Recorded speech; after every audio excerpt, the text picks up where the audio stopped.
आम्ही गावोगावी फिरतोय। आमच्या सोबत आमचे सर्व पदाधिकारी प्रत्येक गावात तहसील ऑफिसमध्ये जाऊन लाडल्या बहिणींची भेटी घेतोय। आपल्या माहितीसाठी काटोलला आम्ही एका विधानसभेचा लाडली बहीण मेळावा घेतला, ज्यासाठी माननीय देवेंद्र फडणवीस साहेब हे ऑनलाईन मुंबईवरून त्या ठिकाणी जॉईन झाले होते। मला सांगताना आनंद होतोय, किमान जवळपास 8,000 महिला एका विधानसभेतल्या आमच्या एक छोट्याशा निमंत्रणावरून त्या ठिकाणी त्या उपस्थित होत्या। देवेंद्रजी सोबत त्यांनी 1 to 1 त्या ऑनलाईन त्यांनी बोलणं केलं।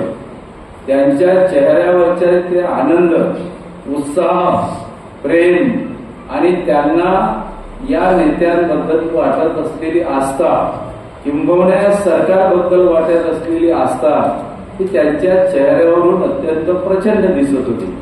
प्रचंड सुखी समाधानी चेहऱ्याने त्यांनी आमच्या उपमुख्यमंत्री आणि आमचे नेते आदरणीय देवेंद्र फडणवीस साहेबांसोबत त्यांनी चर्चा केली। एकीकडे सगळं सुरळीत आनंदित सुरू असताना काँग्रेस, राष्ट्रवादी काँग्रेस, शरद पवार गट आणि उभाटा यांना आता मनात भीती वाटायला लागली। त्यांनी ही योजना सुरू व्हायच्या आधी सुद्धा हे कोर्टात गेले, याच्यावर स्थगिती मिळवण्याचा प्रयत्न केला।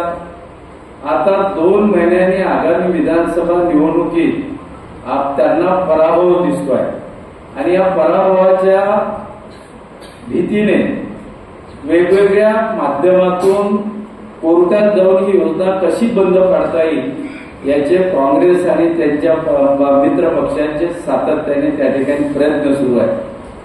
परवा माझ्या माहितीनुसार अनिल वटपल्लीवार या व्यक्तींनी परत ही लाडली बहीण योजना बंद व्हावी म्हणून यासाठी हायकोर्टामध्ये PI दाखल केली।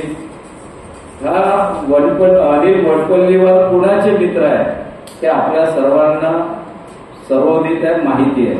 हे काँग्रेसच्या एका मोठ्या नेत्याचे किंबहुना नाव घ्यायला अडचण नाही, श्री सुनील केदार यांचे परम मित्र आहे, हे आपल्या सर्वांना माहीत आहे।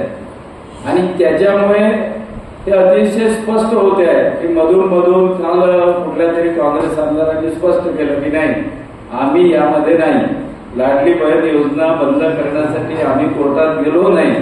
जे एकीकडे फुलतापा मारणं आणि दुसरीकडे आपल्या जवळच्या कार्यकर्त्याला कोर्टात पाठवून ही लाडली बहीण योजना बंद पाडण्यासाठी कसोटीने प्रयत्न करणं म्हणजे या महाराष्ट्रातल्या माझ्या जिल्ह्यातल्या लाडल्या बहिणीशी सरळ धोका करणं आहे।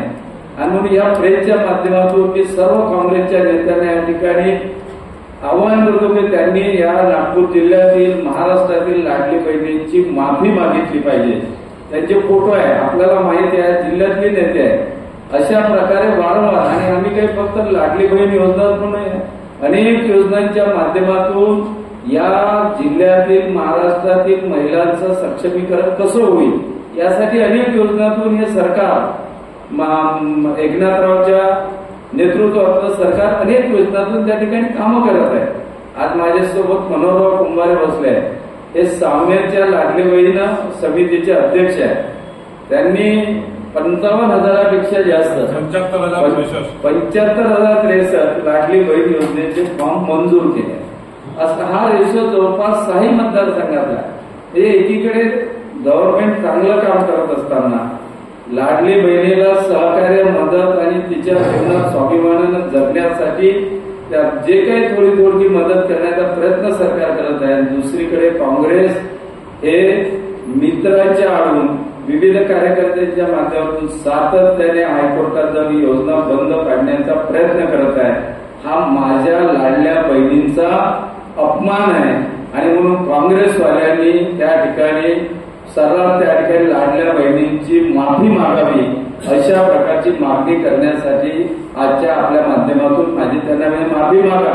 आता तरी या गोरगरीब जनतेची, या लाडल्या बहिणींची क्षमा मागा आणि हे पाप आता तरी थांबवा। हे पाप आपल्याला पुन्हा सत्तेत कधी येऊ देणार नाही आणि म्हणून ही कान उघडणी करण्यासाठी आजची ही प्रेस आहे।